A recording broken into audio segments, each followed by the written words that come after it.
Hello students, let me concentrate on session 2 on descriptive analysis of bivariate data, that is calculation of correlation for bivariate data. We know that in first session we concentrated on what exactly correlation is, what are the types of correlation and how to calculate correlation. We know that there are three methods to arrive at correlation. One is graphical method of arriving at correlation, also known as scatter diagram method, dot diagram method. Second one is called Pearson correlation coefficient. Third one is Spearman rank correlation. We know that under scatter diagram method, we will plot the values of variable x taken on x-axis, variable y taken on y-axis on a graph. By looking at the scatteredness of the values of variable x and y, we will identify the relationship. But we cannot arrive or we cannot present the value of relationship between two variables in terms of values under scatter diagram method. Just we can identify what type of relationship. We cannot specifically say this is what the relationship. For example, a relationship between x and y is +1. We cannot say just by making use of scatter diagram method. That's why we have an improved method known as called Pearson correlation coefficient method. And it is a widely used method to arrive at the correlation between two variables. We are making use of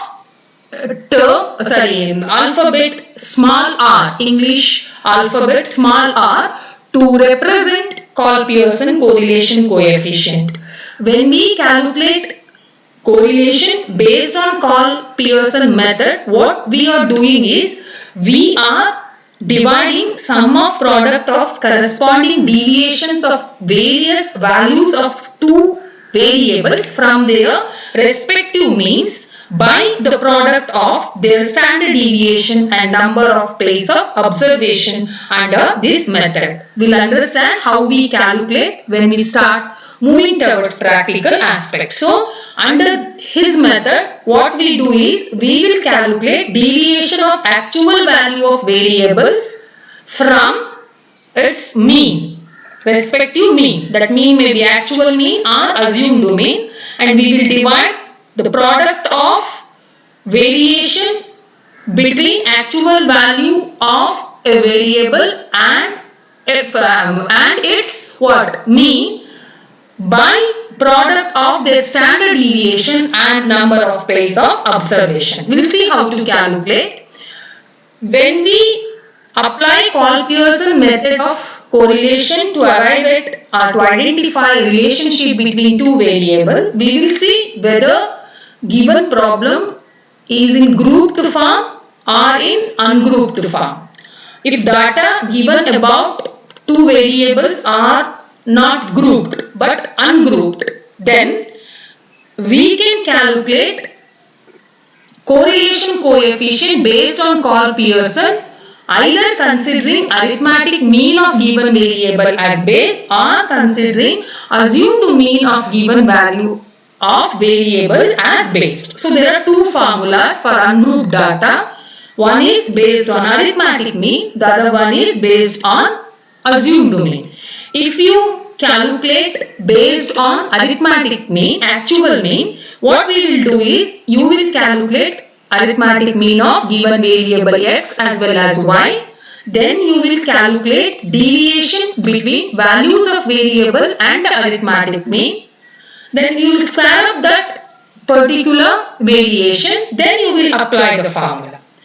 Usually, based on actual mean, we are applying this only when the actual mean of the given value of variables are whole numbers.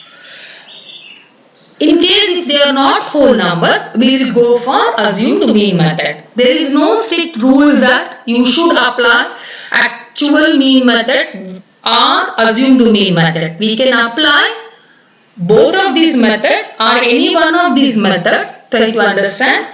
You should understand both of these methods. We can apply any one of these two methods. Only thing is, if actual mean of given variables are not whole number, then it will become very difficult for us to calculate the difference and square up those difference. Particularly to enjoy the convenience, so we will go for assumed mean method. Under assumed mean method, what we will do? So we will take up given value of variable, any one of the given value of variables as what? Mean. So that we will come out of inconvenience associated with using that actual mean which is not whole number. Try to understand. So either you can apply actual mean method or you can apply assumed mean method. Assumed mean method is followed only when actual arithmetic mean of given variables are not in whole number. That's a very important thing to be noted. If you apply actual mean method, the formula is summation dx dy divided by square root of summation dx square into summation dy square. Here dx means deviation of variable x from its arithmetic mean. Dy means deviation of y from its arithmetic mean. So symbolically x minus x bar, y minus y bar. Dx square means deviation squared up, means x minus x bar square. Dy square means deviation of variable y squared, y minus y bar square.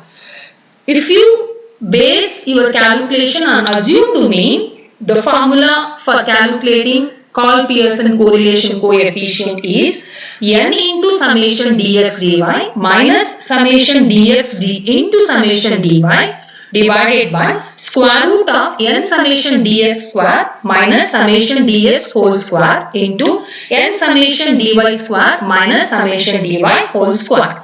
So this is how to calculate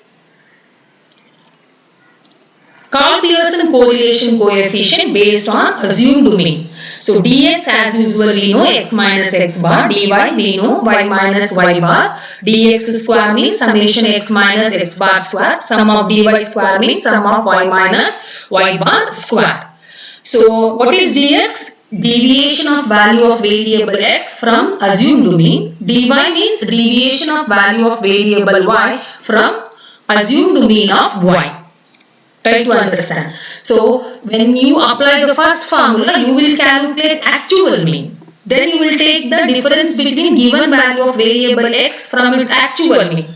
When you take second formula, that is based on assumed mean, you will not calculate the actual mean. You will assume given value of any one of the value of variables as mean with regard to variable x and with regard to variable y. Then dx means x minus assumed mean.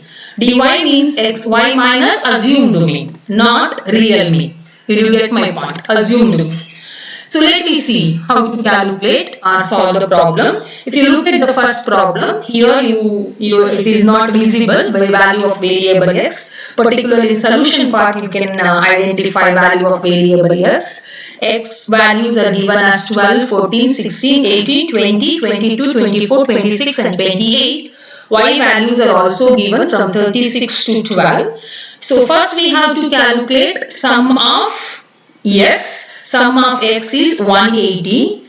So we know that x bar is equal to summation x divided by n. So 180 divided by n. N means number of items. How many items are there? 9. So 180 divided by 9. You will arrive at x bar. So x bar will become how much? 180 divided by 9 means how much?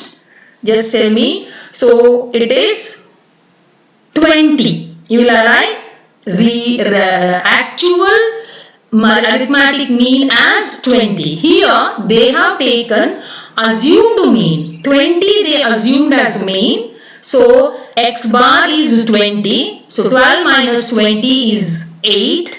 14 minus 20 is minus 6, 12 minus 20 is minus 8, 14 minus 20 is minus 6, 16 minus 20 is minus 4, 18 minus 20 is minus 2, 20 minus 20 is 0, 22 minus 20 is 2, like that, 28 minus 28. In the same way for y also, they have taken 24 as what assumed mean it is not actual mean. So 24 as mean, assumed as mean. 36 minus 24, I think so, yes, it is 12. 33 minus 24, 9. 30 minus 24, 6. 27 minus 24, 3. 24 minus 24, 0. 21 minus 24, minus 3. 18 minus 24, minus 6. Like that, 12 minus 24, minus 12. There is no rule that you have to take a particular value of given variable as assumed mean. You can take any one of the values of variable x, anyone from 12 to 28, anyone. Usually to avoid this minus sign, we will take lowest value. When you try on your own, particularly at home, what you do is you take 12 as assumed mean as far as x is concerned. If you look at y, the lowest value is again 12 there. You take 12 as assumed mean, then you arrive at dx. Here they have taken 20 as far as variable x is concerned, 24 as far as variable y is concerned. So there is no such rule that you have to take 20 only or 24. There is no such rule. You can take any one of the values of variable x as assumed mean. Usually we will take lowest value to avoid this minus signs. They have not avoided minus sign. So they took 20 as assumed mean as far as x, 24 as assumed mean as far as y. Then the deviation square, dx square, minus 8 into minus 8, 64, like that. Last one, minus 8 into minus 8, sorry, plus 8 into plus 8, 64. And dy also they squared, 12 into 12, 144, like that, minus 12 into minus 12, 144. They calculated sum of dx and even they calculated sum of dy. They arrived 0 as answer. Then dx square they arrived as 240 and minus 360. Then they applied the formula. What is the formula they applied? See, they have taken actual mean, not the assumed mean. It is a x bar summation x divided by n, 180 divided by 9 is equal to 20. Summation y divided by n, 216 divided by 9, 24. I'm so sorry. They have taken the actual mean, not the assumed mean. Then they applied the formula r is equal to summation dx dy divided by summation dx square into summation dy square. So that is minus 360 divided by 240 into 540. See, dx square is 240, dy square is 540, dx sum of dx into dy is minus 360. The answer they arrived as minus 1. When r is equal to minus 1, it means that there is perfect negative correlation exists between x and y. Means they are inversely related. When the value of x increases, value of y decreases in the same proportion. Otherwise, when value of x decreases, value of y increases in same proportion. That is what meaning of perfect negative correlation. So this is how they arrived. See, 20 they have taken as mean, not based on, it is not assumed as mean, it is actual mean. And even as far as y also, they have arrived 24 as actual mean. So this is how they arrived at answer. You just look at the next problem. From the following data, calculate Pearson correlation coefficient. Here also actual mean method, not the assumed mean method. So sum of x is 650. 650 divided by number of item 10 is 65. Again sum of y, that is supply, is 660 divided by 10 is 66. So they took 65 and 66 as a base to arrive at deviation, because these two are actual mean, not assumed mean. Dx is x minus x bar, they specified it. Dx square also it is there, we just look at that. Then as far as y is concerned, y minus y bar, it is nothing but dy. So then dy squared, then we have to multiply dx with dy to arrive at summation dx dy. So summation x is 650 divided by 10 is 65. 38 minus 65 is minus 27. 66 minus 65 is 1. 61 minus 65 is minus 4. Like that. 78 minus 65 is 13. The same way as far as y is concerned, 45 minus 66 is minus 21. 64 minus 66 is minus 2. Like that till 86. 86 minus 66 is 20.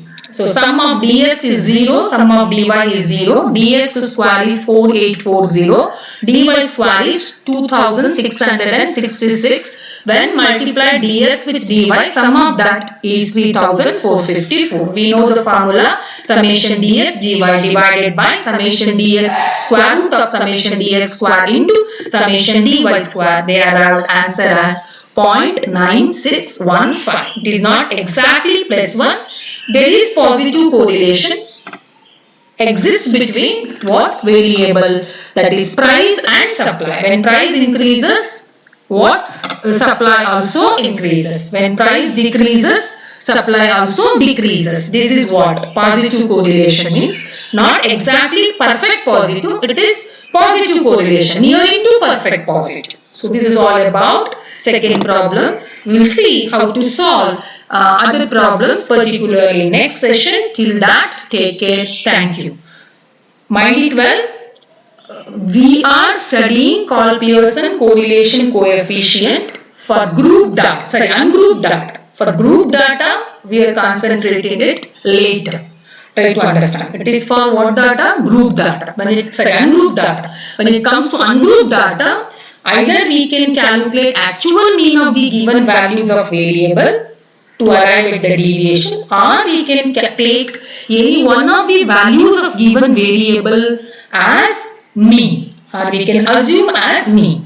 Usually we will follow second method when the actual mean of given value of variables are not whole number. That's all. Thank you once again.